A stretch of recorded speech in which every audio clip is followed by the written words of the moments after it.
तुम्हें व्यक्तिगत समस्या क्या है?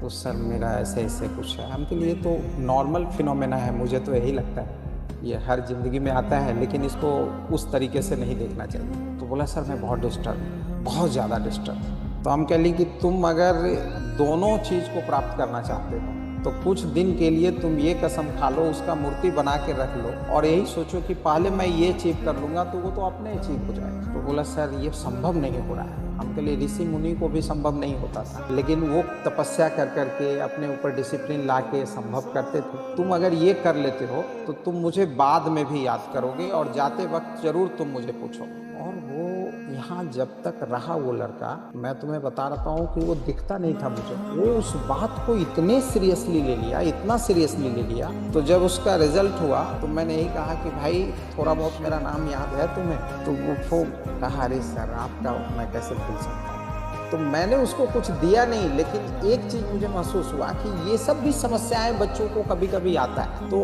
अपने माता पिता से, अपने गुरु से अगर इस बात को डिस्कस नहीं करेंगे तो सही रास्ता आप कैसे ढूंढ पाओ? क्योंकि आपका जो अभी माइंड है वो इनफेंटाइल है, वो कहीं ना कहीं अट्रैक्ट करेगा ही करेगा आपको। वो आपके अवस्था में मेरा भी होगा, ऐसा तो नहीं है कि मैं दूध का धुला हुआ हूँ, मेरा भी होगा। तो ये हर आदमी की अवस्था में होता है और इस तरह की चीजें चलते रहती हैं। तो उसका सही निदान क्या है कि हम लोग आपस में इनफॉर्मल डिस्कशन करके, ये फॉर्मल डिस्कशन का पार्ट तो हो नहीं सकता, फॉर्मल वाला ये इनफॉर्मल डिस्कशन का है। इनफॉर्मल डिस्कशन करके उस चीज को एक सही दिशा में पॉजिटिव वे में लेना। जैसे आपने मनोज कुमार का नाम सुना, आईपीएस। तो गर्लफ्रेंड तो उसके भी थे, लेकिन वो आईपीएस बन गए। वो टूरिज्म पे आया और टेररिज्म पे ऐसे लिख के आ गया था। यही था ना, टूरिज्म पे था, टूरिज्म पे ऐसे लिख के आ गया और सोचो वो आईपीएस बन सकता है।